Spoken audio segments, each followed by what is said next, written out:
एक पासे तां भारती हुकूमत सिखां दे कतल करावे, दूजे पासे भारती हुकूमत सिखां नूं ही दोषी गर्दाने कि सानूं तुसीं सवाल काहतों पुछदे हो। पिछले 2 दिन तो लगातार सिखां नूं दोषियां वाले कटहरे च खड़ा कीता जा रहा कि उन्हां ने तरनजीत सिंह संधू जिहड़ा न्यूयॉर्क दे गुरुद्वारे च भारत दा जिहड़ा राजदूत आ भी उत्थे गया सीगा ते सिखां ने क्यों उहनूं सवाल पुछे, क्यों उहदी जवाब तलबी कीती। आम कोई नौकरी कोई भी करता होवे, किसी भी किस्म दा सरकारी मुलाजम, जे वो किसी गुरुद्वारे जावे ते उत्थे वो मत्था टेके आपदी शरधा अनुसार आपदी आस्था प्रगट करे, उहनूं कोई कुछ नहीं कहता, चाहे वो सिख आ ते चाहे कोई गैर सिख। पर जदों कोई बंदा आपदी ड्यूटी आपदा इंडिया का रीप्रजेंट बन के जावे, नुमाइंदा बन के जावे, फिर गल कुछ होर हो जाती। हर मुल्क दे विच मंदिर बने हुए ने ते उन्हां मंदिरां दे विच प्रोग्राम भी हुंदे होण, पर यह खबर कदे चर्चा च नहीं आई भी उत्थे जी राजदूत गया सी भारत दा ते उहनूं उत्थे उन्हां ने सद्दिया सी ते उहने आ कुछ कीता। यह खबर आई रहिंदी आ भी भारत दे राजदूत नूं किसी गुरुद्वारा कमेटी वाले ने सद्दिया सी ते उत्थे आउण तो बाद आ गल वापर कि हिंदुआं नूं काम नहीं पैंदे अंबैसी तक जां राजदूत तक। जे किसी नूं किसी सिख नूं जां किसी भी अमरीका दे विच शहरी नूं अंबैसी तिकर राजदूत तिकर काम होवे, वो बंदा उत्थे सिद्धा जाएगा, अंबैसी जापदा काम करा लवे। ਉਹਨੂੰ ਗੁਰਦੁਆਰੇ ਸੱਦ ਕੇ ਭਾਰਤ ਦੇ ਨੁਮਾਇੰਦੇ ਨੂੰ, ਉਹ ਭਾਰਤ ਜਿਹੜਾ ਸਿੱਖਾਂ ਦੀ ਹੋਂਦ ਹਸਤੀ ਮਟਾਉਣ ਤੇ ਤੁਲਿਆ ਹੋਇਆ, ਉਹਨੂੰ ਉੱਥੇ ਸੱਦ ਕੇ ਹੀਰੋ ਬਣਾ ਕੇ ਪੇਸ਼ ਕਰੋ ਤੇ ਫਿਰ ਇਹ ਵੀ ਆਸ ਕਰੋ ਵੀ ਕੋਈ ਸਿੱਖ ਉਹਨੂੰ ਕੁਝ ਪੁੱਛੇ ਨਾ ਦੱਸੇ ਨਾ। ਜੋ ਸਿੱਖਾਂ ਦੇ ਨਾਲ ਲੋਕਾਂ ਦਾ, ਦੁਨੀਆ ਭਰ ਦੇ ਮੁਲਕਾਂ ਦਾ ਰਵੱਈਆ ਦਿਨੋਂ ਦਿਨ ਬਦਲ ਰਿਹਾ ਕਿ ਇਹਨਾਂ ਨਾਲ ਬੜਾ ਧੱਕਾ ਹੋ ਰਿਹਾ, ਇਹ ਬੜੇ ਵਿਕਟਮ ਨੇ ਤੇ ਇੰਡੀਅਨ ਸਟੇਟ ਸਿਸਟਮ, ਹਿੰਦੂ ਭਾਈਚਾਰਾ ਇਹਨਾਂ ਨੂੰ ਟਾਰਗੇਟ ਕਰ ਰਿਹਾ। इस गल दे विच जिहड़ा सिखां नूं दिनों दिन समर्थन वध रहा, सिखां दी चढ़त हो रही है, सिखां दी हमायत वध रही है, इस गल तो इंडियन स्टेट सिस्टम बड़ा औखा। किसी मुल्क दे विच किसी मंदिर दे उत्ते जां किसी होर इहो जिही धार्मिक किसी ग्रंथ दे उत्ते भी किसी सिੱਖੀ ਸਰੂਪ वाले आपदे एजेंट तो आपदे दलाल तो करतूत करवा सकते हैं। जिवें कैटा टौटा नूं कहा जांदा सी भी दाड़े केस रखो, पीड़ियां पग्गां बन्नो ते फिर कोई हरकत करो। टीवी 84 उत्ते प्रोग्राम खबर दी खबर देख रहे सारे दर्शकों नूं मैं सरबजीत सिंह घुमान फतेह अर्ज करदा जी। वाहिगुरू जी का खालसा, वाहिगुरू जी की फतेह। भाई हरदीप सिंह निज्जर के कतल तो बाद जदों अमेरिका तो एडवोकेट गुरपतवंत सिंह पन्नू के कतल की साजिश बेनकाब होने का मसला उभरिया, तां यकीनन समुचे सिख जगत विच इस गल का रोस होना सुभाविक। पर जिस तरीके नाल पिछले 2 दिन तो लगातार सिखां नूं दोषियां वाले कटहरे च खड़ा कीता जा रहा कि उन्हां ने तरनजीत सिंह संधू जिहड़ा न्यूयॉर्क दे गुरुद्वारे च भारत दा जिहड़ा राजदूत आ भी उत्थे गया सीगा ते सिखां ने क्यों उहनूं सवाल पुछे, क्यों उहदी जवाब तलबी कीती। हुण एक पासे तां भारती हुकूमत सिखां दे कतल करावे, दूजे पासे भारती हुकूमत सिखां नूं ही दोषी गर्दाने कि सानूं तुसीं सवाल काहतों पुछदे हो। जिहड़ा आम कोई नौकरी कोई भी करता होवे, किसी भी किस्म दी सरकारी मुलाजम, जे वो किसी गुरुद्वारे जावे ते उत्थे वो मत्था टेके आपदी शरधा अनुसार आपदी आस्था प्रगट करे, उहनूं कोई कुछ नहीं कहता, चाहे वो सिख आ ते चाहे कोई गैर सिख। पर जदों कोई बंदा आपदी ड्यूटी आपदा इंडिया का रीप्रजेंट बन के जावे, नुमाइंदा बन के जावे, फिर गल कुछ होर हो जाती। सब तो पहला तो सानू इत्थे भारत विच इह नहीं समझ आ रही कि जिहड़े इह राजदूत हुंदे आ, ਉਹਨਾਂ ਨੂੰ ਗੁਰਦੁਆਰਾ ਕਮੇਟੀਆਂ ਸੱਦਦੀਆਂ ਕਿਉਂ? ਮੈਂ ਇੱਥੇ ਕਦੇ ਨਹੀਂ ਖਬਰ ਦੇਖੀ, ਹੋ ਸਕਦਾ ਉੱਥੇ ਵਾਪਰਦੀ ਹੋਵੇ ਗੱਲ ਇਹ, ਬਈ ਰਾਜਦੂਤ ਨੂੰ ਹਿੰਦੂਆਂ ਨੇ ਮੰਦਿਰ ਵਿੱਚ ਸੱਦਿਆ। ਹਰ ਮੁਲਕ ਦੇ ਵਿੱਚ ਮੰਦਿਰ ਬਣੇ ਹੋਏ ਨੇ ਤੇ ਉਹਨਾਂ ਮੰਦਿਰਾਂ ਦੇ ਵਿੱਚ ਪ੍ਰੋਗਰਾਮ ਵੀ ਹੁੰਦੇ ਹੋਣਗੇ, ਪਰ ਇਹ ਖਬਰ ਕਦੇ ਚਰਚਾ 'ਚ ਨਹੀਂ ਆਈ ਵੀ ਉੱਥੇ ਜੀ ਰਾਜਦੂਤ ਗਿਆ ਸੀ ਭਾਰਤ ਦਾ ਤੇ ਉਹਨੂੰ ਉੱਥੇ ਉਹਨਾਂ ਨੇ ਸੱਦਿਆ ਸੀ ਤੇ ਉਹਨੇ ਆਹ ਕੁਛ ਕੀਤਾ। ਇਹ ਖਬਰ ਆਈ ਰਹਿੰਦੀ ਆ ਵੀ ਭਾਰਤ ਦੇ ਰਾਜਦੂਤ ਨੂੰ ਕਿਸੇ ਗੁਰਦੁਆਰਾ ਕਮੇਟੀ ਵਾਲਿਆਂ ਨੇ ਸੱਦਿਆ ਸੀ ਤੇ ਉੱਥੇ ਆਉਣ ਤੋਂ ਬਾਅਦ ਆਹ ਗੱਲ ਵਾਪਰ ਗਈ। ਕੀ ਹਿੰਦੂਆਂ ਨੂੰ ਕੰਮ ਨਹੀਂ ਪੈਂਦੇ ਅੰਬੈਸੀ ਤੱਕ ਜਾਂ ਰਾਜਦੂਤ ਤੱਕ? ਜੇ ਕਿਸੇ ਨੂੰ, ਕਿਸੇ ਸਿੱਖ ਨੂੰ ਜਾਂ ਕਿਸੇ ਵੀ ਅਮਰੀਕਾ ਦੇ ਵਿੱਚ ਸ਼ਹਿਰੀ ਨੂੰ ਅੰਬੈਸੀ ਤਿੱਕਰ, ਰਾਜਦੂਤ ਤਿੱਕਰ ਕੰਮ ਹੋਵੇ, ਉਹ ਬੰਦਾ ਉੱਥੇ ਸਿੱਧਾ ਜਾਏਗਾ, ਅੰਬੈਸੀ ਦਾ ਕੰਮ ਕਰਾ ਲਵੇ। ਉਹਨੂੰ ਗੁਰਦੁਆਰੇ ਸੱਦ ਕੇ ਭਾਰਤ ਦੇ ਨੁਮਾਇੰਦੇ ਨੂੰ, ਉਹ ਭਾਰਤ ਜਿਹੜਾ ਸਿੱਖਾਂ ਦੀ ਹੋਂਦ ਹਸਤੀ ਮਿਟਾਉਣ ਤੇ ਤੁਲਿਆ ਹੋਇਆ, ਉਹਨੂੰ ਉੱਥੇ ਸੱਦ ਕੇ ਹੀਰੋ ਬਣਾ ਕੇ ਪੇਸ਼ ਕਰੋ ਤੇ ਫਿਰ ਇਹ ਵੀ ਆਸ ਕਰੂੰ ਵੀ ਕੋਈ ਸਿੱਖ ਉਹਨੂੰ ਕੁਝ ਪੁੱਛੇ ਨਾ, ਦੱਸੇ ਨਾ।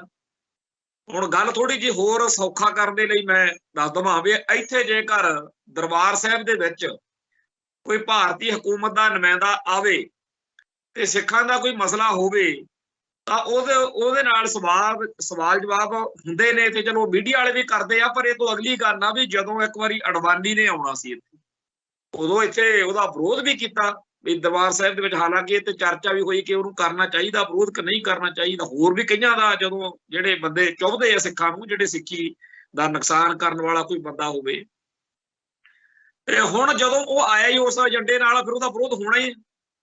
ਸੋ ਜਿਹੜਾ ਇਹ ਕਹਿੰਦੇ ਆ ਨਾ ਕਿ ਤਰਨਜੀਤ ਸਿੰਘ ਸੰਧੂ ਦਾ ਉੱਥੇ ਜੀ ਆਉਣਾ ਤੇ ਆ ਕੇ ਉੱਥੇ ਸ਼ਰਧਾ, ਭਾਈ ਕਾਹਦੀ ਸ਼ਰਧਾ? ਉਹ ਡਿਊਟੀ ਤੇ ਆ, ਭਾਰਤ ਦਾ ਦੂਤ ਆ, ਉਹ ਭਾਰਤ ਦਾ ਨੁਮਾਇੰਦਾ, ਰੀਪ੍ਰਜੈਂਟ ਕਰਦਾ ਇੰਡੀਆ ਨੂੰ।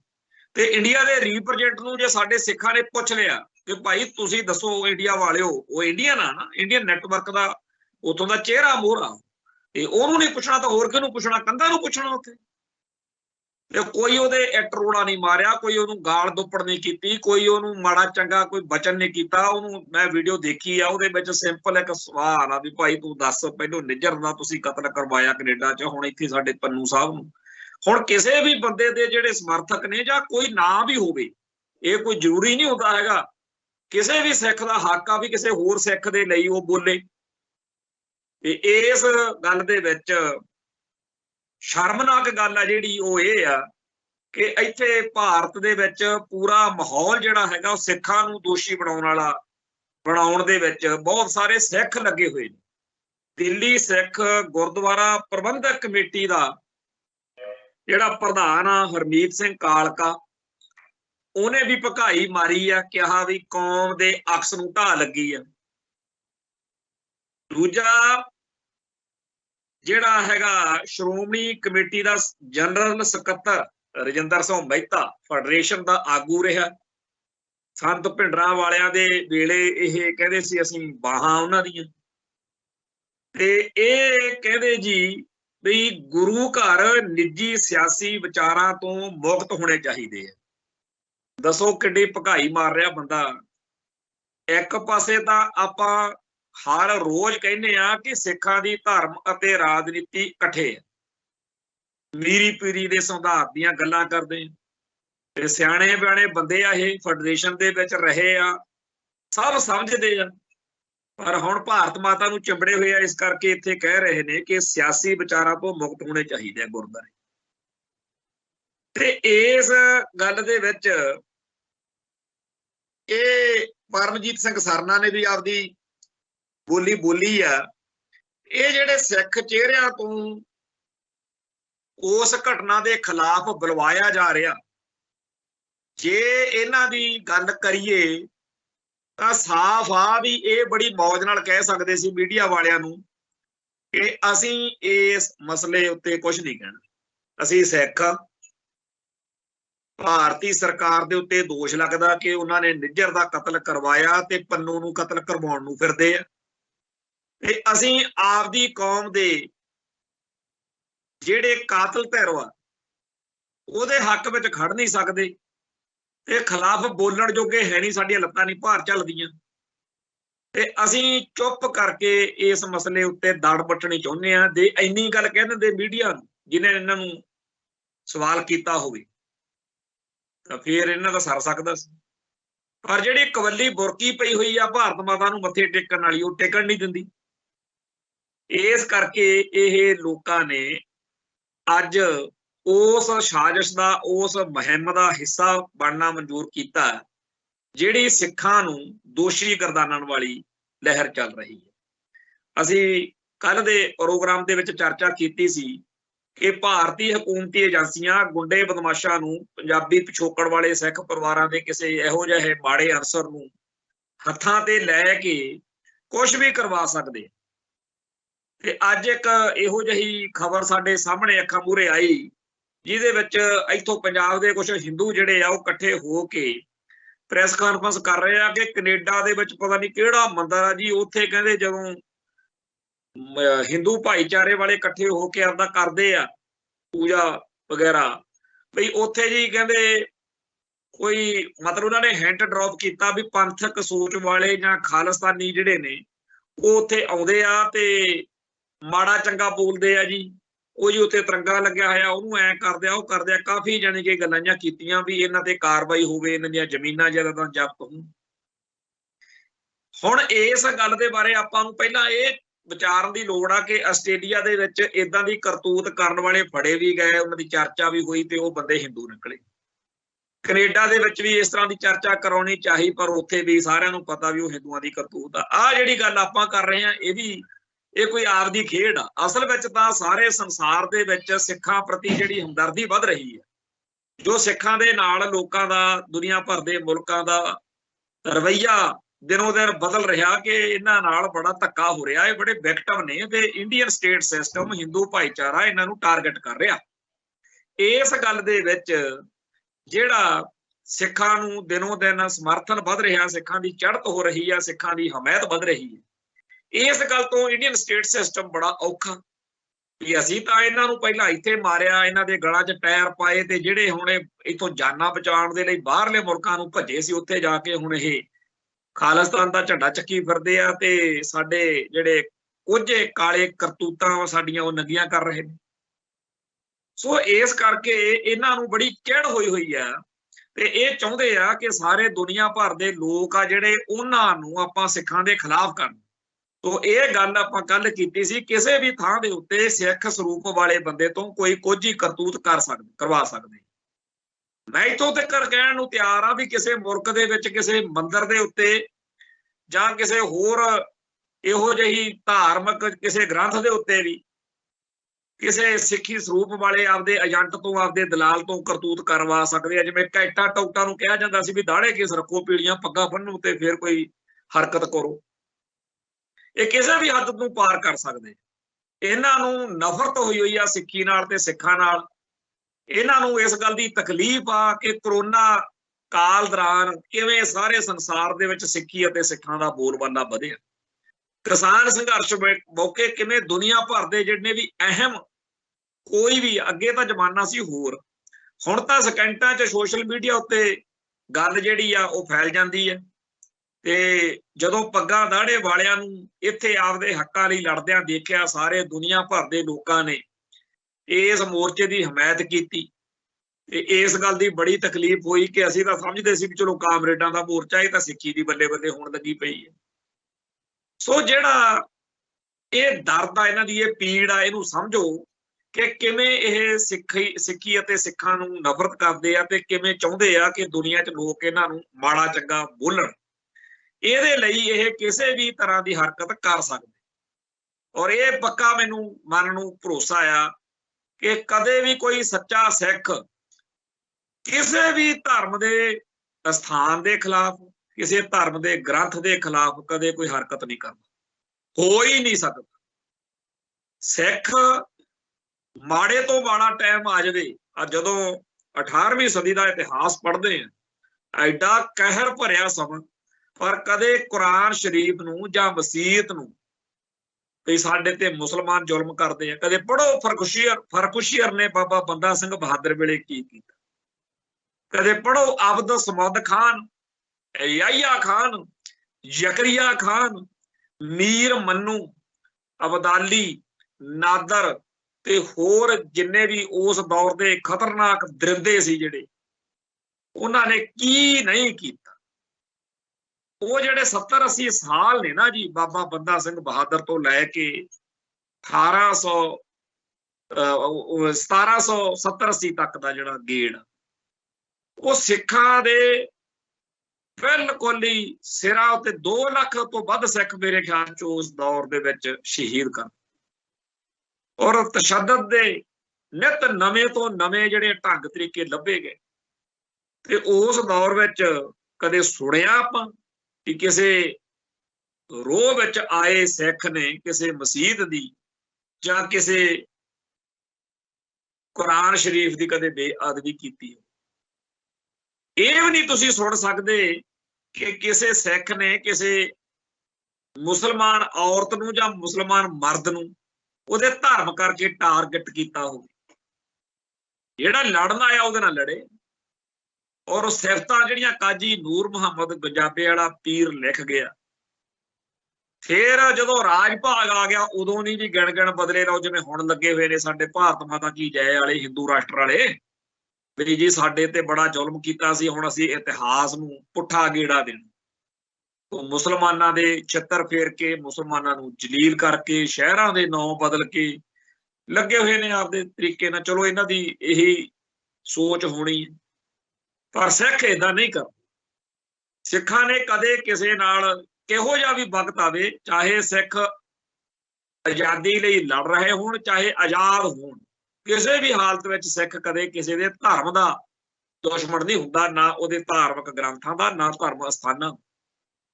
हुण भी 1978 तो जां 1984 तो बाद ला लो खास तौर पर कदे सुणिया भी सिखां ने जां किसी सिख संघर्ष नाल संबंधित किसी खाड़कू योधे ने किसी हिंदू दी उहदे धर्म अस्थान दी धर्म ग्रंथ की बेअदबी की हो? कर ही नहीं सकते सिख। ते जे कोई सिखी स्वरूप विच इहो जिही करतूत कर रहा है तां पूरा खालसा पंथ पूरा हिक जोर नाल धड़ल्ले नाल इह गल दा दावा कर सकदा है। साडे तां दुश्मन इस गल दीयां सिफतां करदे कि सिख कदे किसी दे धर्म ग्रंथ दा जां धर्म स्थान की बेअदबी नहीं करदे। ते इत्थे ਇਹ ਜਚਾਇਆ जा रहा कि जी कनेडा दे विच जिहड़ी गल होई आ इहदे पिछे सिखां दा हत्थ लग।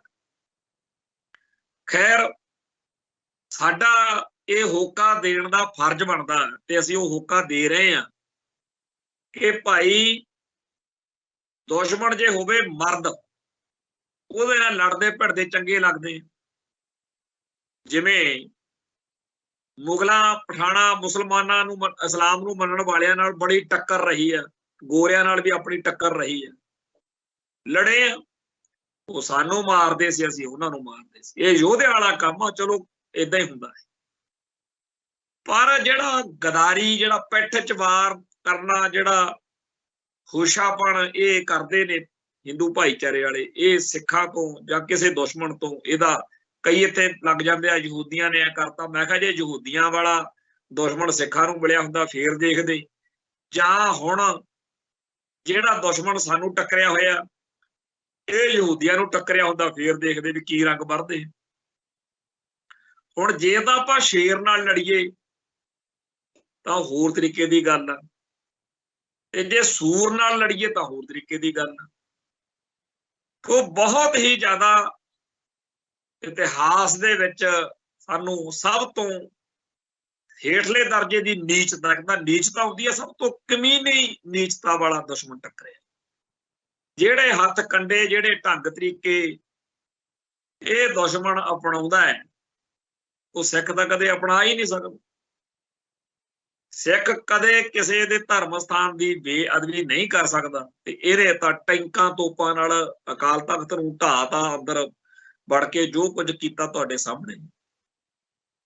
हुण अज दे माहौल दे विच 1984 तो बाद बहुत सारे भलवानां ने बड़ा रंडी रोना पाया कि जी ये जिहड़े हथियारबंद काम आ ना जी ये बंद करो, ਅਸੀਂ ਬਸ ਬੈਠੇ ਆ, ਸਾਨੂੰ ਦਿਓ ਮੌਕਾ। ਜੇ ਕਿਤੇ ਸਾਡੀ ਸਰਕਾਰ ਬਣ ਜੇ ਸਭ ਮਸਲੇ ਹੱਲ ਕਰ ਦਿਆਂਗੇ। ਇਦਾਂ ਦਾ ਪ੍ਰਭਾਵ ਦੇਣ ਵਾਲਿਆਂ ਵਿੱਚੋਂ ਬੜੀਆਂ ਧਿਰਾਂ ਨੇ, ਬੜੇ ਆਗੂ ਨੇ, ਉਹਨਾਂ ਨੂੰ ਬੜੀ ਤਕਲੀਫ ਵੀ ਆ ਵੀ ਜਿਹੜੇ ਕਹਿੰਦੇ ਆ ਵੀ ਖਾਲਿਸਤਾਨ ਦੀ ਲੜਾਈ ਜਿਹੜੀ ਆ ਉਹ ਜੁਝਾਰੂ ਢੰਗ ਤਰੀਕਿਆਂ ਨਾਲ ਇਹਨੇ ਐਵੇਂ ਹੀ ਦੁਸ਼ਮਣ ਲੋਟ ਆਉਣਾ। ਵੈਸੇ ਇੱਕ ਇਹਦਾ ਗਾਣਾ ਇਹਨਾਂ ਦਾ, ਉਹ ਚ ਕਹਿੰਦਾ ਬਲ ਬਾਲੋਂ ਕੋ ਛਲ ਸੇ ਮਾਰੋ, ਛਲ ਬਾਲੋਂ ਕੋ ਬਲ ਸੇ। ਵੀ ਜਿਹੜਾ ਬਲਵਾਨ ਬੰਦਾ ਉਹਨੂੰ ਛਲ ਕੱਟ ਨਾ ਮਾਰੋ। ਇਹ ਹਿੰਦੂ ਭਾਈਚਾਰੇ ਦਾ ਗਾਣਾ। ਤੇ ਜਿਹੜਾ ਛਲ ਕਪਟ ਵਾਲਾ ਉਹਦੇ ਨਾਲ ਛਲ ਕਪਟ ਨਾਲ ਨਹੀਂ ਤੁਸੀਂ ਜਿੱਤ ਸਕਦੇ, ਉਹਨੂੰ ਬਲ ਨਾਲ ਮਾਰੋ, ਉਹਨੂੰ ਛਿੱਤਰ ਫਿਰ ਛਿੱਤਰ ਤੋਂ ਛਿੱਤਰ ਦੀ ਬੋਲੀ ਹੋ ਜਾਣਦਾ। ਤੋ ਇਸ ਮੌਕੇ ਜਿਹੋ ਜਿਹੀਆਂ ਕਮੀਨੀਆਂ ਚਾਲਾਂ, ਹਿੰਦੂ ਕੱਟੜਵਾਦ ਸਾਰਾ ਇਹ ਚੱਲ ਰਿਹਾ, ਸਾਡੇ ਭਾਈਚਾਰੇ ਵਾਲੇ ਜਿਨ੍ਹਾਂ ਨੂੰ ਚਾਅ ਚੜਿਆ ਹੋਇਆ ਵੀ ਆਪਾਂ ਇਸ ਸਿਸਟਮ ਦੇ ਅੰਦਰੋਂ ਹੱਲ ਲੱਭਣਾ, ਉਹ ਕਿੱਥੇ ਪੂਰਾ ਕਰ। ਅਗਲੇ ਚੱਲਣ ਤਾਂ ਕੇਜਰੀਵਾਲ ਨੂੰ ਨਹੀਂ ਦਿੰਦੇ, ਜਿਹੜਾ ਕਹਿੰਦਾ ਮੈਂ ਭ੍ਰਿਸ਼ਟਾਚਾਰ ਮੁਕਤ ਭਾਰਤ ਬਣਾਉਣਾ। ਖਾਲਿਸਤਾਨੀਆਂ ਨੂੰ ਕਿੱਥੇ ਇੱਥੇ ਲਈ ਬੈਠਦੇ। ਅਖੇ ਜੀ ਅਸੀਂ ਭਾਰਤ ਦੀ ਪਾਰਲੀਮੈਂਟ ਦੇ ਵਿੱਚ, ਭਾਰਤ ਦੀ ਪੰਜਾਬ ਦੀ ਅਸੈਂਬਲੀ 'ਚ ਮਤਾ ਪਾ ਦਿਆਂਗੇ। ਮਤਾ ਤਾਂ ਕਸ਼ਮੀਰੀਆਂ ਨੇ ਵੀ ਪਾਇਆ ਸੀ ਸਰਬਸੰਮਤੀ ਨਾਲ, ਸੈਲਫ ਡਿਟਰਮੀਨੇਸ਼ਨ ਦਾ। ਉਹ ਪਤਾ ਨਹੀਂ ਕਿਹੜੇ ਕਲਰਕ ਨੇ ਕਿੱਥੇ ਪਾੜ ਕੇ ਉਹਨੂੰ ਸੁੱਟਿਆ ਹੋਣਾ ਦਿੱਲੀ ਦੇ ਵਿੱਚ। ਅਗਲੇ ਪਰਵਾਹ ਕਰਦੇ ਇਹਨਾਂ ਗੱਲਾਂ। ਉਹ ਜਿਹੜੀ ਗੱਲ ਪਹਿਲਾਂ ਕਰੋੜਾਂ ਰੁਪਏ ਖਰਚ ਕੇ ਪੂਰੀ ਕੌਮ ਦਾ ਜ਼ੋਰ ਲਵਾ ਕੇ ਪੰਜਾਬ ਦੇ ਸੂਬੇ ਦੇ ਵਿੱਚ ਸਰਕਾਰ ਬਣਾ ਕੇ ਅਸੈਂਬਲੀ ਦੇ ਵਿੱਚ ਇੱਕ ਮਤਾ ਪਾ ਕੇ ਦਿੱਲੀ ਤੋਂ ਇਹ ਸੁਣਨਾ ਕਿ ਇਹਦੀ ਕੱਖ ਕੀਮਤ ਨਹੀਂ, ਜਾਣੀ ਕਿ ਬਾਅਦ ਚ ਇੰਨਾ ਹੀ ਕਹਿਣਾ ਨਾ ਵੀ ਇਸ ਸਿਸਟਮ ਦੇ ਵਿੱਚ ਅਸੈਂਬਲੀ ਚ ਪਾਸ ਕੀਤੇ ਖਾਲਿਸਤਾਨ ਦੇ ਮਤੇ ਦੀ ਕੱਖ ਕੀਮਤ ਨਹੀਂ, ਇੰਨੀ ਗੱਲ ਕਹਿਣੀ ਹੈ ਨਾ। ਉਹ ਅੱਜ ਪਹਿਲੋਂ ਮੰਨ ਲਓ, ਪਹਿਲੋਂ ਕਹਿ ਲਓ। ਪਿੱਛੇ ਜੇ ਸਰਦਾਰ ਸਿਮਰਨਜੀਤ ਸਿੰਘ ਮਾਨ ਮੈਂਬਰ ਪਾਰਲੀਮੈਂਟ ਬਣਨ ਤੋਂ ਬਾਅਦ ਜੰਮੂ ਕਸ਼ਮੀਰ ਵੱਲ ਜਾਣਾ ਚਾਹੁੰਦੇ ਸੀ। ਇੱਥੇ ਉਹ ਪਠਾਨਕੋਟ ਜਿਹੜਾ ਕਠੂਆ ਵਾਲਾ ਪਾਸਾ, ਇੱਥੇ ਰੋਕ ਲਿਆ ਉਹਨਾਂ ਬਾਰਡਰ ਤੇ, ਨਹੀਂ ਵੜਨ ਦਿੱਤਾ, ਨਹੀਂ ਜਾਣ ਦਿੱਤਾ। ਤੇ ਉੱਥੇ ਉਦੋਂ ਸਰਦਾਰ ਸਿਮਰਨਜੀਤ ਸਿੰਘ ਮਾਨ ਨੇ ਜੋ ਉਸ ਮੌਕੇ ਗੱਲਾਂ ਕਹੀਆਂ, ਉਹ ਦੁਬਾਰਾ ਚੇਤੇ ਕਰਨ ਦੀ ਲੋੜ ਆ। ਕਈ ਵਾਰੀ ਜਦੋਂ ਕੋਈ ਘਟਨਾ ਜਾਂ ਕੋਈ ਗੱਲਬਾਤ ਉਸ ਮੌਕੇ ਤੋਂ ਆਸੇ-ਪਾਸੇ ਹੁੰਦੀ ਆ ਨਾ, ਉਦੋਂ ਹੋਰ ਹੁੰਦਾ ਪ੍ਰਭਾਵ। ਉਦੋਂ ਉਹਨਾਂ ਦੇ ਅੰਦਰਲਾ ਦਰਦ ਬੋਲ ਰਿਹਾ ਸੀ ਕਿ ਮੈਂ ਮੈਂਬਰ ਪਾਰਲੀਮੈਂਟ ਆ ਤੇ ਮੈਨੂੰ ਆਪਣੇ ਹੀ ਇਸੇ ਮੁਲਕ ਦੇ ਦੂਜੇ ਨਾਲ ਲੱਗਦੇ ਹਿੱਸੇ 'ਚ ਜਾਣ ਨਹੀਂ ਦਿੱਤਾ ਜਾ ਰਿਹਾ। ਇਹ ਇਸ ਮੁਲਕ ਦਾ ਸਿਸਟਮ ਦੀ, ਹਿੰਦੂਤਵ ਦੀ ਇਹ ਇੱਕ ਸਿਰੇ ਦੀ ਘਰਾਉਣੀ ਹਰਕਤ, ਨਹੀਂ ਜਾਣ ਦਿੱਤਾ। ਜੇ ਮੈਂਬਰ ਪਾਰਲੀਮੈਂਟ ਬਣਨ ਤੋਂ ਬਾਅਦ ਵੀ ਇੰਨੀ ਕੁ ਸਾਡੀ ਸਮਰੱਥਾ ਹੈ ਤੇ ਫਿਰ ਮੈਂ ਅੱਗੇ ਵੀ ਕਈ ਵਾਰ ਗੱਲ ਕੀਤੀ ਆ, ਮੈਂਬਰ ਪਾਰਲੀਮੈਂਟ ਤਾਂ ਬੜੇ ਬਣਦੇ ਆਏ ਆ, ਗਾਂ ਵੀ ਬਣਦਿਆਂ ਨੇ ਰਹਿਣਾ। ਪਰ ਕਹਿੰਦੇ ਆ ਵੀ ਬੜਾ ਸਿਆਣਾ ਤੇ ਬੜਾ ਸੂਝਵਾਨ ਬੰਦਾ ਭੇਜਣਾ ਚਾਹੀਦਾ। ਸਾਡੇ ਬੰਦਿਆਂ ਨੂੰ ਇਹ ਬੜਾ ਵਹਿਮ ਆ ਵੀ ਪਤਾ ਨਹੀਂ ਕੀ ਤੋਪ ਚਲਾ ਦੂ ਉੱਥੇ ਜਾ ਕੇ, ਸੂਝਵਾਨ ਬੰਦਾ। ਸਰਦਾਰ ਕਪੂਰ ਸਿੰਘ ਬੜੇ ਸਿਆਣੇ ਸੀ। ਜਦੋਂ 1966 ਦੇ ਵਿੱਚ ਪੰਜਾਬੀ ਸੂਬਾ ਬਣਾਉਣ ਲਈ ਪਾਰਲੀਮੈਂਟ ਦੇ ਵਿੱਚ ਬਿੱਲ ਉੱਤੇ ਬਹਿਸ ਹੋਈ, ਉਹਨਾਂ ਨੇ ਇਸ ਉੱਤੇ ਆਪਦਾ ਲੰਬਾ ਚੌੜਾ ਲੈਕਚਰ ਕੀਤਾ, ਜਿਹੜਾ ਕਿ ਸਿੱਖਾਂ ਨਾਲ ਵਸਾਘਾਤ ਸਰਲੇਖ ਹੇਠ ਬੜਾ ਵੰਡਿਆ ਜਾਂਦਾ ਔਰ ਖਾਲਿਸਤਾਨ ਦਾ ਪੂਰਾ ਕੇਸ ਉਹਦੇ ਵਿੱਚੋਂ ਸਮਝਿਆ ਜਾ ਸਕਦਾ ਕਿ ਸਿੱਖ ਕਿਉਂ, ਕਿੰਨਾ ਕਾਰਨਾਂ ਕਰਕੇ ਇਸ ਪਾਸੇ ਨੂੰ ਆਏ। ਉਹਦੇ ਵਿੱਚ ਸਾਰੀ ਆਪਦੀ ਗੱਲ ਕਹਿਣ ਤੋਂ ਬਾਅਦ ਸਪੀਕਰ ਨੂੰ ਸੰਬੋਧਨ ਹੋ ਕੇ ਸਰਦਾਰ ਜੀ ਕੀ ਕਹਿੰਦੇ ਨੇ ਐਂਡ ਤੇ, ਕਿ ਮੈਂ ਆਪਣੀ ਪਾਰਟੀ ਦੇ ਬਿਹਾਫ ਤੇ, ਸ਼੍ਰੋਮਣੀ ਅਕਾਲੀ ਦਲ ਦੇ ਬਿਹਾਫ ਤੇ ਇਸ ਪੰਜਾਬੀ ਸੂਬੇ ਨੂੰ ਜਿਹੜਾ ਇਸ ਕਾਨੂੰਨ ਦੇ ਰਾਹੀਂ ਬਣਾ ਰਹੇ ਉਹਨੂੰ ਮੈਂ ਰੱਦ ਕਰਦਾ ਸੀ। ਚਾਹੁੰਦੇ ਤਾਂ ਸੀ, ਪਰ ਆਹ ਸੂਬਾ ਜਿਹੜਾ ਤੁਸੀਂ ਬਣਾ ਕੇ ਪੇਸ਼ ਕੀਤਾ ਇਹੋ ਜਿਹਾ ਨਹੀਂ ਸੀ ਚਾਹੁੰਦੇ। ਤੇ ਉਸ ਸਾਰੀ ਐਕਸਰਸਾਈਜ਼ ਨੂੰ, ਉਸ ਸਾਰੇ ਪ੍ਰੋਸੈਸ ਨੂੰ, ਉਸ ਸਾਰੀ ਮਸ਼ਕ ਨੂੰ ਜੇ ਇੱਕ ਲਾਈਨ 'ਚ ਨਿਬੇੜਨਾ ਹੋਵੇ, ਉਹ ਪਤਾ ਕੀ ਬਣਦਾ ਵੀ ਜਿਵੇਂ ਸਾਰੇ ਭਾਰਤ ਦਾ ਇਹ ਕਹਿਣਾ ਹੋਵੇ ਕਿ ਸਰਦਾਰ ਜੀ ਜੇ ਅੱਧਾ ਘੰਟਾ ਬੋਲਿਓ ਚਾਹੇ 2 ਘੰਟੇ ਹੋਰ ਬੋਲੋ, ਪਰ ਹੋਣਾ ਉਹ ਆ ਜਿਹੜਾ ਅਸੀਂ ਚਾਹੁੰਦੇ ਹਾਂ, ਜੋ ਇਸ ਮੁਲਕ ਦੀ ਹਿੰਦੂ ਬਹੁ ਗਿਣਤੀ ਚਾਹੁੰਦੀ ਆ ਕਿ ਤੁਹਾਨੂੰ ਇੱਥੇ ਕਰ ਭੇਜ ਲੋ ਸਿਆਣਾ ਬੰਦਾ। ਬੀਬੀ ਰਜਿੰਦਰ ਕੌਰ ਮਾਸਟਰ ਤਾਰਾ ਸਿੰਘ ਦੀ ਬੇਟੀ ਬੜੀ ਸੂਝਵਾਨ ਤੇ ਸਿਆਣੀ ਬੀਬੀ ਸੀ। ਸੰਤ ਸਿਪਾਹੀ ਮੈਗਜ਼ੀਨ ਕੱਢਦੇ ਸੀ, ਬਹੁਤ ਆਲਾ ਦਰਜੇ ਦਾ ਉਹਦਾ ਉਹਦੀ ਵਿਦਵਤਾ, ਉਹਦੀ ਇੰਟੈਲੈਕਚੁਅਲਿਟੀ, ਬਹੁਤ ਸਿਆਣੇ ਸੀ। ਪਰ ਉਹਨਾਂ ਦੀ ਉਹ ਸਾਰੀ ਸਿਆਣਪ ਕਦੇ ਪਾਰਲੀਮੈਂਟ ਦੇ ਵਿੱਚ ਸਿੱਖ ਕੌਮ ਦੇ ਕੰਮ ਆਈ ਹੋਵੇ ਤਾਂ ਦੱਸ ਦਿਓ। ਹੋਰ ਬੜੇ ਆ ਬੇਅੰਤ, ਬੜੇ ਸਿਆਣੇ, ਬੜੇ ਉੱਚ ਪਾਏ ਦੇ ਲੋਕ ਕਹੇ ਜਾ ਸਕਦੇ, ਬੋਲਣ ਦੇ ਦੇਣਗੇ। ਇੱਕ ਬੀਬੀ ਹਰਸਿਮਰਤ ਕੌਰ ਦਾ ਨਵੰਬਰ 84 ਦੇ ਸੰਬੰਧ ਵਿੱਚ ਕਾਂਗਰਸ ਦੇ ਖਿਲਾਫ ਉੱਥੇ ਬੋਲਣ ਦੀ ਵੀਡੀਓ ਆ, ਜਿਹੜੀ ਸੋਸ਼ਲ ਮੀਡੀਆ ਤੇ YouTube ਤੇ ਦੇਖੀ ਜਾ ਸਕਦੀ। ਉਹ ਕਹਿੰਦੇ ਬੋਲ ਲੋ ਪਰ ਕਰਨਾ ਕਰਾਉਣਾ ਕੱਖ ਨਹੀਂ। ਸੋ ਇਸ ਮੁਲਕ ਦੇ ਸਿਸਟਮ ਨੇ ਇਹ ਮਿਥਿਆ ਹੋਇਆ ਕਿ ਪਹਿਲੀ ਗੱਲ ਤਾਂ ਇਹਨਾਂ ਨੂੰ ਬੋਲਣ ਹੀ ਨਾ ਦਿਓ, ਤੇ ਜੇ ਬੋਲਣ ਦਿੱਤਾ ਤਾਂ ਇਹਨਾਂ ਨੂੰ ਕਹੋ ਵੀ ਰੱਜ ਕੇ ਬੋਲਣਾ, ਕੋਈ ਗੱਲ ਨਹੀਂ, ਤੂੰ 2 ਘੰਟੇ ਸਾਡੇ 4 ਘੰਟੇ ਦਿੰਦੇ ਆ, ਪਰ ਤੇਰੀ ਗੱਲ ਮੰਨਣੀ ਮੁੰਨਣੀ ਕੁਛ ਨਹੀਂ, ਇੱਧਰਲੇ ਉਪਾਈ ਤੇ ਇੱਧਰਲੇ ਘਰ ਤੋਂ ਕੱਢ ਦੇਣੀ। ਆ ਇਸ ਮੁਲਕ ਦਾ ਸਿਸਟਮ, ਤੇ ਇਹਦੇ ਚੋਂ ਭਾਲਦੇ ਆ ਸਿੱਖਾਂ ਦੀਆਂ ਸਮੱਸਿਆਵਾਂ ਦਾ ਹੱਲ। ਉਹ ਫਿਰੇ ਨੱਕ ਵਢਾਉਣ ਨੂੰ ਤੇ ਉਹ ਫਿਰੇ ਨੱਥ ਕਢਾਉਣ ਨੂੰ। ਉਹ ਕਹਿੰਦਾ ਘੱਟ ਨਾ ਤੋਲੀ, ਉਹ ਕਹਿੰਦਾ ਥੜੇ ਦੇਣਾ ਚਾਹ। ਆਹ ਸਾਡਾ ਹਾਲ। ਕਿਹਨੂੰ ਆਪਾਂ ਬੇਵਕੂਫ ਬਣਾਉਣ ਲੱਗੇ ਹੋਏ ਆ ਵੀ ਇਸ ਸਿਸਟਮ ਦੇ ਵਿੱਚੋਂ ਹੱਲ ਕੱਢੋ। ਆ ਇੱਥੇ ਭਗਵੰਤ ਮਾਨ ਦੀ ਅੱਜ ਸਟੇਟਮੈਂਟ ਆਈ ਆ। ਸਟੇਟਮੈਂਟ ਨਹੀਂ, ਉਹਨੇ ਉੱਥੇ ਅਸੈਂਬਲੀ ਦੇ ਵਿੱਚ ਬਤੌਰ ਮੁੱਖ ਮੰਤਰੀ ਪੰਜਾਬ ਵਿਧਾਨ ਸਭਾ ਦੇ ਸਰਦਰੁੱਤ ਦੇ ਇਜਲਾਸ ਦੇ ਵਿੱਚ ਇਹ ਗੱਲ ਆਖੀ ਆ ਕਿ ਪੰਜਾਬ ਨੂੰ ਨਿਹੱਥਾ ਕਰਨ ਦੇ ਰਾਹ ਪਿਆ ਹੋਇਆ ਹੈ ਕੇਂਦਰ। ਕਹਿੰਦਾ ਵੀ ਕੇਂਦਰ ਸਰਕਾਰ ਪੰਜਾਬ ਨਾਲ ਮਤਰੇਈ ਮਾਂ ਵਾਲਾ ਸਲੂਕ ਕਰ ਰਹੀ ਹੈ। ਕੇਂਦਰ ਪੰਜਾਬ ਤੋਂ ਆਰਥਿਕ ਤਾਕਤਾਂ ਖੋ ਰਿਹਾ ਹੈ। ਕਾਫੀ ਗੱਲਾਂ ਕਹੀਆਂ ਹੋਣੀਆਂ, ਪਰ ਇੱਕ ਤਾਂ ਚਲੋ ਅਖਬਾਰ ਨੇ ਜਿੰਨਾ ਕਿ ਛਾਪਣਾ ਹੁੰਦਾ ਇਹ ਚੀਜ਼ ਛਾਪੀ ਹੈ। ਬੜਾ ਕਰਾਰਾ ਸਬਕ ਮਿਲਿਆ ਲੱਗਦਾ ਇਹਨਾਂ ਦੇਸ਼ ਭਗਤਾਂ ਨੂੰ। ਇਹ ਇੱਥੋਂ ਤੱਕ ਕਿਹਾ ਵੀ ਜੇ ਕੇਂਦਰ ਦਾ ਵਸ ਚੱਲੇ ਤਾਂ ਉਹ ਰਾਸ਼ਟਰੀ ਗੀਤ ਵਿੱਚੋਂ ਪੰਜਾਬ ਦਾ ਨਾਂ ਹਟਾ ਦੇਵੇ। ਹੁਣ ਨਾ ਤਾਂ ਭਗਵੰਤ ਮਾਨ ਖਾਲਿਸਤਾਨੀ ਆ, ਨਾ ਭਗਵੰਤ ਮਾਨ ਕੋਈ ਅਗਰੈਸਿਵ ਟੋਨ ਵਾਲਾ ਰੈਡੀਕਲ ਐਲੀਮੈਂਟ ਆ ਜਿਹਨੂੰ ਤੁਸੀਂ ਕਹੋ ਵੀ ਜੀ ਇਹ ਤਾਂ ਅਸਮਾਜਿਕ ਤੱਤਵ। ਪੰਜਾਬ ਦਾ ਮੁੱਖ ਮੰਤਰੀ ਆ, ਭਾਰਤ ਮਾਤਾ ਨੂੰ ਮੱਥਾ ਟੇਕਣ ਵਾਲਾ। ਕੇਜਰੀਵਾਲ ਜਿਹੜਾ ਤਿਰੰਗੇ ਝੰਡੇ ਨੂੰ ਬੀਜੇਪੀ ਵਾਲਿਆਂ ਨੂੰ ਵੀ ਵੱਧ ਚਾਹੁੰਦਾ, ਵੱਧ ਦਿਖਾਉਂਦਾ, ਉਹਦੇ ਨਾਲ ਮੋਹ, ਉਹਦਾ ਚੇਲਾ ਬਾਲਕ ਆ। ਕਿਹੜੀ ਘਾਟ ਆ ਉਹਦੇ ਚ? ਹਰ ਇੱਕ ਪੱਖ ਤੋਂ ਉਹ ਭਾਰਤੀ ਆ, ਇੰਡੀਅਨ। ਤੇ ਉਸ ਇੰਡੀਅਨ ਨੂੰ ਆਹ ਕਹਿਣਾ ਪੈ ਰਿਹਾ ਕਿ ਜੇ ਇਹਨਾਂ ਦਾ ਬਸ ਚੱਲੇ ਨਾ, ਇਹ ਤਾਂ ਜਿਹੜਾ ਰਾਸ਼ਟਰੀ ਗੀਤ ਆ ਉਹਦੇ ਵਿੱਚੋਂ ਪੰਜਾਬ ਦਾ ਨਾਂ ਮਿਟਾ ਦਿਆ। ਹੁਣ ਇਹੋ ਜਿਹਾ ਹਾਲ ਆ ਇਸ ਸੂਬੇ ਦੇ ਮੁੱਖ ਮੰਤਰੀ ਦਾ ਤੇ ਕੇਂਦਰ ਜਿਹੜਾ ਹੈਗਾ ਉਹ ਪੰਜਾਬ ਦੇ ਖਿਲਾਫ। ਤੇ ਆਹ ਗੱਲ ਇੰਨਾ ਖਰਚਾ ਕਰਕੇ ਸਰਕਾਰ ਬਣਾ ਕੇ 1.5-2 ਸਾਲ ਹੰਢਾ ਕੇ ਜੇ ਇੰਨੀ ਗੱਲ ਹੀ ਕਹਿਣ ਜਾਣਾ ਤਾਂ ਸਾਨੂੰ ਪਹਿਲਾਂ ਹੀ ਪਤਾ।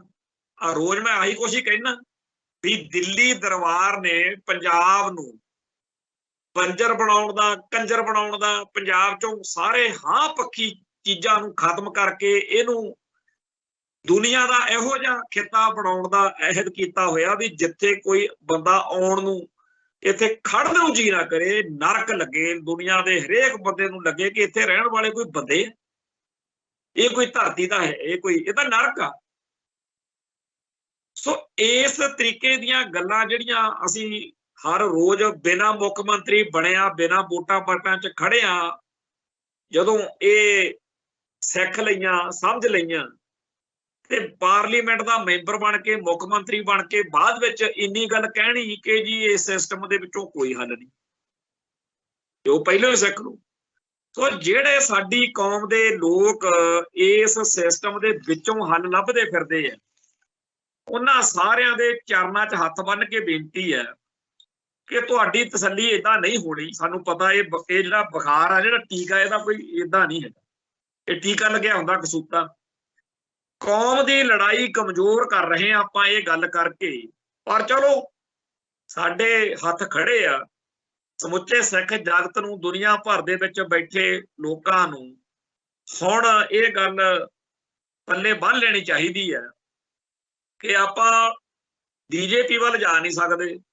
ਕਾਂਗਰਸ ਨੇ ਆਪਣੇ ਛੱਤਰ ਫੇਰਿਆ, ਭਾਵੇਂ ਆਪਾਂ ਇਹਦੇ ਬਾਵਜੂਦ ਪੰਜਾਬ 'ਚ ਉਹਦੀਆਂ ਸਰਕਾਰਾਂ ਬਣਦੀਆਂ ਦੇਖੀਆਂ। ਚਲੋ ਜਿਹੜੀ ਸਰਕਾਰ ਬਿਆੰਤੇ ਬੁੱਟਣ ਵਾਲੀ ਸੀ ਉਹ ਤਾਂ ਜਿਹੋ ਜਿਹਾ ਮਾਹੌਲ ਸੀ ਉਹ ਬਣ ਗਈ, ਪਰ ਬਾਅਦ ਵਿੱਚ ਕੈਪਟਨ ਵਾਲੀਆਂ ਸਰਕਾਰਾਂ ਜਿਹਦੇ 'ਚ ਚੰਨੀ ਵੀ ਇੱਕ ਵਾਰੀ ਮੁੱਖ ਮੰਤਰੀ ਬਣ ਕੇ ਨਿਕਲ ਗਿਆ, ਇਹ ਤਾਂ ਇਸੇ ਪੰਜਾਬ ਨੇ ਬਣਾਈਆਂ ਨਾ। ਉਹ ਕਾਂਗਰਸ ਜਿਹਦੇ ਜ਼ੁਲਮਾਂ ਤੋਂ ਬਾਅਦ ਪੰਜਾਬ ਦੇ ਵਿੱਚ ਇੱਕ ਪੰਚਾਇਤ ਮੈਂਬਰ ਵੀ ਨਹੀਂ ਸੀ ਕਾਂਗਰਸ ਦਾ ਬਣਨਾ ਚਾਹੀਦਾ, ਉਹ ਇੱਥੇ ਸਰਕਾਰਾਂ ਬਣਾ ਰਹੀ ਆ। ਇਹ ਹੈ ਸਿਸਟਮ ਦਾ ਕਮਾਲ। ਕਦੇ ਪੰਜਾਬ ਦੇ ਇਤਿਹਾਸ ਵਿੱਚ ਬੀਤੇ ਦੌਰ 'ਚ ਪੜ੍ਹੋ, ਇੱਥੇ ਕਦੇ ਇਹੋ ਜਿਹਾ ਹਾਕਮ, ਇਹੋ ਜਿਹੀ ਧਿਰ ਪੰਜਾਬ ਨੇ ਬਰਦਾਸ਼ਤ ਨਹੀਂ ਕੀਤੀ ਜਿਹਨੇ ਪੰਜਾਬ ਨੂੰ ਬੇਪੱਤ ਕੀਤਾ ਹੋ, ਤੇ ਪੰਜਾਬ ਦੀ ਅਣਖ ਗੈਰਤ ਨੂੰ ਰੋਲਣ ਵਾਲੀ ਧਿਰ ਇੱਥੇ ਝੰਡੀ ਵਾਲੀ ਕਾਰ ਮੁੱਖ ਮੰਤਰੀ ਬਣਿਆ ਫਿਰਦਾ। ਇਹ ਸਿਸਟਮ ਦੇ ਵਿੱਚ ਇਹ ਕੁਛ ਹੀ ਹੋ ਸਕਦਾ। ਪੰਥ ਨੂੰ, ਪੰਜਾਬ ਨੂੰ ਪਿਆਰ ਕਰਨ ਵਾਲਿਆਂ ਦੀਆਂ ਜ਼ਮਾਨਤਾਂ ਜ਼ਬਤ ਹੁੰਦੀਆਂ ਨੇ, ਪੰਥ ਨੂੰ, ਪੰਜਾਬ ਨੂੰ ਰੋਲਣ ਵਾਲੇ ਇੱਥੇ ਸੱਤਾ ਮੰਨਦੇ ਆ, ਕੁਰਸੀਆਂ ਮੰਨਦੇ ਨੇ। ਇਹ ਆ ਇਸ ਮੁਲਕ ਦਾ ਸਿਸਟਮ। ਇਸ ਸਿਸਟਮ ਦੇ ਵਿੱਚੋਂ ਸਿੱਖ ਹੱਲ ਭਾਲਦੇ ਫਿਰਦੇ ਆ। ਸਮਝਣਾ ਪਊਗਾ ਚੱਕਰ ਕੀ ਹੈ, ਕਿਉਂ ਨਹੀਂ ਸਿੱਖਾਂ ਦੀ ਅਸਲੀ ਧਿਰ ਨੂੰ ਵੋਟ ਪੈਂਦੀ, ਤੇ ਕਿਉਂ ਉਸ ਧਿਰ ਨੂੰ ਬਾਦਲ ਦਲ ਵਾਲੇ ਹਮੇਸ਼ਾ ਪੰਥਕ ਹਿੱਤਾਂ ਦੇ, ਸਿੱਖ ਜਜ਼ਬਾਤਾਂ ਦੇ ਉਲਟ ਭੁਗਤਦੇ। ਇਹਦੇ ਬਾਵਜੂਦ ਉਹਨਾਂ ਨੂੰ ਆਰਾਮ ਦੇ ਨਾਲ ਵੋਟ ਪੈਂਦੀ ਰਹੀ, ਸਰਕਾਰਾਂ ਬਣਦੀਆਂ ਰਹੀ। ਤੇ ਇਸ ਅੱਜ ਦੇ ਜਿਹੜੀ ਗੱਲ ਆਪਾਂ ਕਰ ਰਹੇ ਹਾਂ, ਆਪਾਂ ਨੂੰ ਪਤਾ ਵੀ ਕਾਂਗਰਸ ਤੇ ਭਾਜਪਾ ਵੀ ਦੇਖ ਲਈ ਤੇ ਬਾਦਲ ਦਲ ਵੀ ਦੇਖ ਲਿਆ। ਰਹਿੰਦੀ ਖੂੰਦੀ ਕਸਰ ਜਿਹੜੀ ਸਾਨੂੰ ਲੱਗਦਾ ਹੁੰਦਾ ਸੀ ਵੀ ਲੋਕਾਂ ਨੇ ਹੁਣ ਬਾਦਲ ਦਲ ਨੂੰ ਵੀ ਬਰਗਾੜੀ ਕਾਂਡ ਤੋਂ ਬਾਅਦ ਨੰਗਾ ਚੱਟਾ ਦੇਖ ਲਿਆ ਵੀ ਭਾਰਤ ਮਾਤਾ ਦੇ ਚਰਨਾਂ 'ਚ ਬੈਠਾ, ਇਹਨਾਂ ਨੂੰ ਤਾਂ ਸਾਹਿਬ ਸ੍ਰੀ ਗੁਰੂ ਗ੍ਰੰਥ ਸਾਹਿਬ ਜੀ ਦੀ ਵੀ ਨਹੀਂ ਆਇਆ ਮਨ ਵਿੱਚ। ਉਲਟਾ ਅਰਦਾਸਾਂ ਕਰਕੇ ਪੰਥ ਨੂੰ, ਸਿੱਖ ਜਗਤ ਨੂੰ ਬੇਵਕੂਫ ਬਣਾਉਣ ਲੱਗ ਪਏ ਕਿ ਜੀ ਉਹਨਾਂ ਦਾ ਕੱਖ ਨਾ ਰਿਹਾ ਜਿਨ੍ਹਾਂ ਨੇ ਬੇਅਦਬੀ ਕਰਵਾਈ ਆ, ਜਿਨ੍ਹਾਂ ਨੇ ਕੀਤੀ ਆ।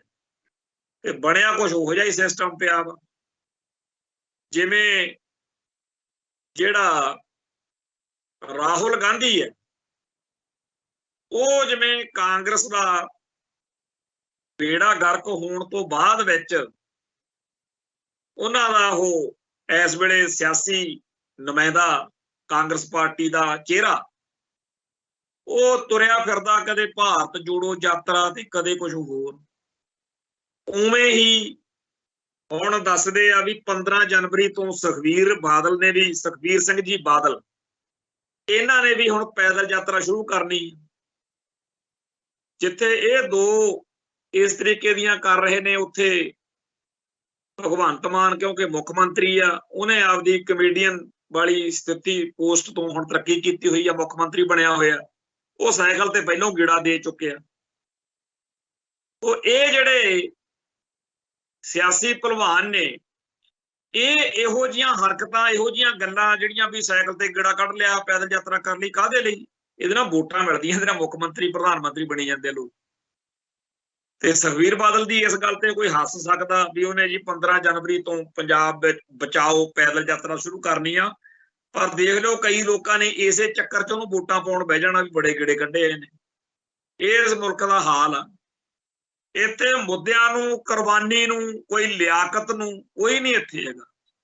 ਇੱਥੇ ਤਾਂ ਇਹ ਆ ਵੀ ਭਕਾਈ ਜਿਹੜਾ ਵੱਧ ਮਾਰ ਸਕਦਾ, ਭਕਾਈ ਮਾਰ ਕੇ ਅਗਲੇ ਸਰਕਾਰਾਂ ਬਣਾ ਕੇ ਝੂਠ ਤਬਾਨ ਬੋਲ ਕੇ। ਹੁਣ ਸਾਰਾ ਭਾਰਤ, ਸਾਰਾ ਪੰਜਾਬ ਪਿੱਟਦਾ ਵੀ ਕੇਜਰੀਵਾਲ ਦੇ ਮਗਰ ਲੱਗ ਕੇ, ਭਗਵੰਤ ਮਾਨ ਦੇ ਗਧੀ ਗੇੜ 'ਚ ਫਸ ਕੇ ਅਸੀਂ ਕਰੀ ਕੀ ਫਿਰਦੇ। ਪਰ ਜਿਹੜੇ ਲੋਕ ਇਸ ਵੇਲੇ ਮਾਸਟਰ ਡਾਕਟਰ ਕੁੱਟ ਖਾ ਰਹੇ ਨੇ, ਜੇ ਕਿਸੇ ਹੋਰ ਦੀ ਸਰਕਾਰ ਹੁੰਦੀ ਫਿਰ ਵੀ ਇਹਨਾਂ ਦੇ ਛੱਤਰ ਹੀ ਪੈਣਾ ਸੀ। ਪਤਾ ਨਹੀਂ ਇਹ ਲੋਕ ਬਗਾਵਤ ਵਾਲੀ ਗੱਲ ਨਹੀਂ ਕਰਦੇ, ਉਲਟਾ ਨਵਾਂ ਇਹੀ ਗੱਲ ਪੂਰੇ ਪੰਜਾਬ ਦੀ ਪਛਾਣ ਬਣਾ ਕੇ ਧਰਤੀ ਬਈ ਚਾਹੀਦਾ ਤਾਂ ਇਹ ਸੀ ਵੀ ਕਾਂਗਰਸ ਦੇਖ ਲਈ ਆ, ਭਾਜਪਾ ਦੇਖ ਲਈ ਆ, ਤੇ ਹੁਣ ਆਪਾਂ ਬਾਦਲ ਦਲ ਦੇ ਸਭ ਤੋਂ ਭੈੜੇ ਰੂਪ ਤੋਂ ਬਾਅਦ ਕਿਸੇ ਪਾਸੇ ਹੋਰ ਤੁਰੀਏ। ਪਰ ਕਹਿੰਦੇ ਨਹੀਂ, ਆਮ ਆਦਮੀ ਪਾਰਟੀ ਪਰਖ ਕੇ ਦੇਖ ਲਈਏ। ਹੁਣ ਤਾਂ ਇਹ ਵੀ ਪਰਖ ਲਈ।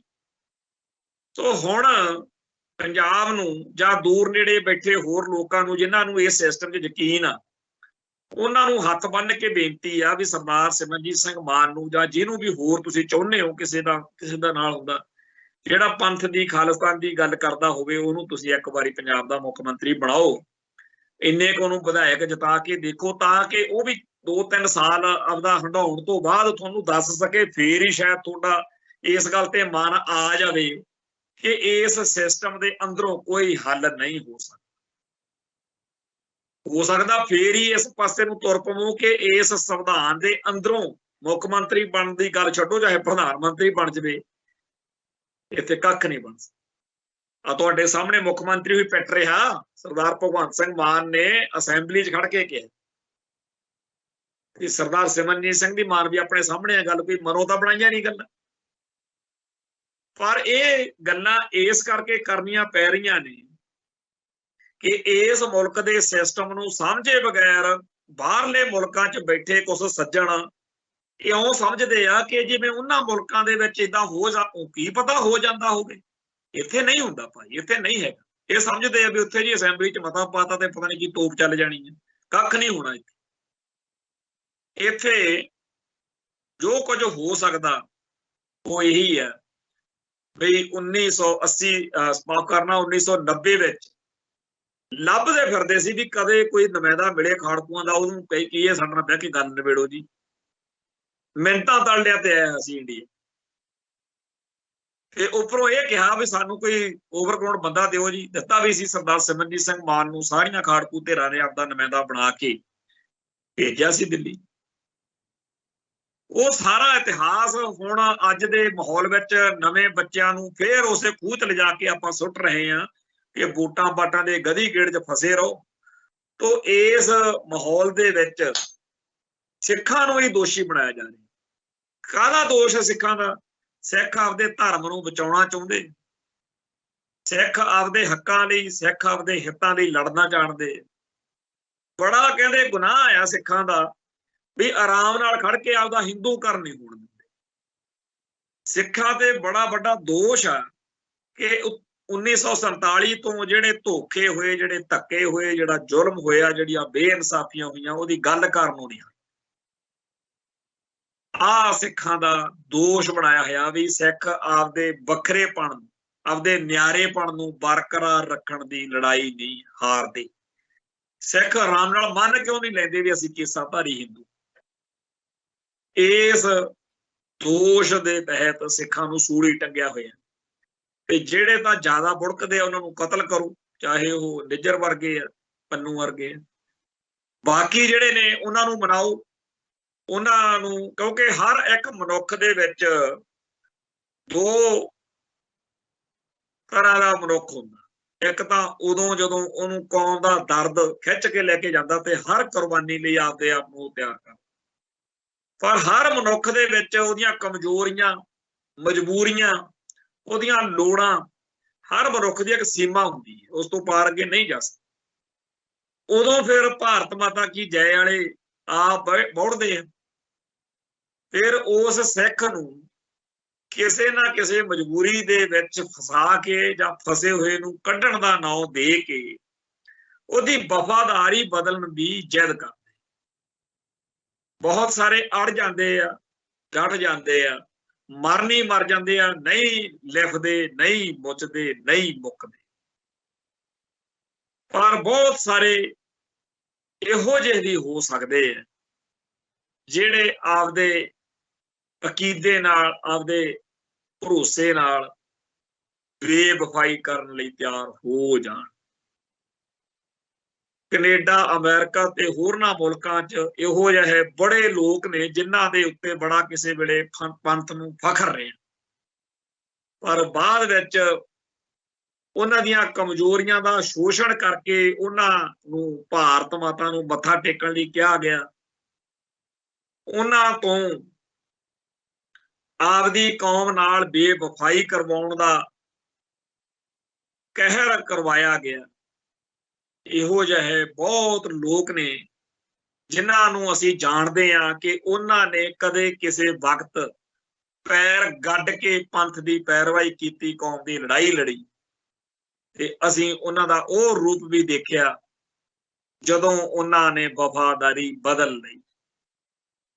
ਤੇ ਉਹ ਉਹਨਾਂ ਸਿੱਖਾਂ ਦੀ ਅੱਖ 'ਚ ਅੱਖ ਪਾਉਣ ਜੋਗੇ ਨਹੀਂ ਰਹੇ ਜਿਹੜੇ ਸਿੱਖਾਂ ਨੂੰ ਕਿਸੇ ਵਕਤ ਉਹ ਨਾਇਕ ਦੇ ਰੂਪ 'ਚ ਹੀਰੋ ਬਣ ਕੇ ਉਹਨਾਂ ਦੇ ਸਾਹਮਣੇ ਪੇਸ਼ ਹੁੰਦੇ ਰਹੇ। ਹੁਣ ਇਹ ਮਰਨ ਨਾਲੋਂ ਵੀ ਵੱਡੀ ਮੌਤ ਹੁੰਦੀ, ਇਹ ਸਿੱਖਾਂ ਨੂੰ ਇਸ ਤਰੀਕੇ ਦੇ ਮਾਹੌਲ ਦੇ ਵਿੱਚੋਂ ਦੀ ਲੰਘਣਾ ਬਹੁਤ ਵੱਡਾ ਜ਼ੁਲਮ ਹੁੰਦਾ, ਬੜਾ ਕਹਿਰ ਹੁੰਦਾ ਉਹਦੀ ਮਨੋ ਅਵਸਥਾ। ਪਰ ਇਹ ਵਾਪਰ ਰਿਹਾ, ਇਸੇ ਮਾਹੌਲ ਵਿੱਚ ਵਾਪਰ ਰਿਹਾ। ਜਦੋਂ ਬਾਰ-ਬਾਰ ਸਿੱਖਾਂ ਨੂੰ ਇਹ ਦਿਖਾਇਆ ਜਾਵੇ ਕਿ ਤੁਹਾਡੀ ਕੋਈ ਔਕਾਤ ਨਹੀਂ, ਤੁਹਾਡੀ ਕੋਈ ਹੈਸੀਅਤ ਨਹੀਂ, ਤੁਸੀਂ ਜਿਹੜੀ ਵੀ ਗੱਲ ਕਹੋਗੇ ਅਸੀਂ ਉਹਨੂੰ ਗਲਤ ਸਾਬਤ ਕਰਾਂਗੇ, ਆਪਦੀ ਗੱਲ। ਔਰ ਪੂਰੇ ਦਾ ਪੂਰਾ ਸਿਸਟਮ ਜਿਹੜਾ ਉਹ ਕਿਵੇਂ ਚੱਲਦਾ।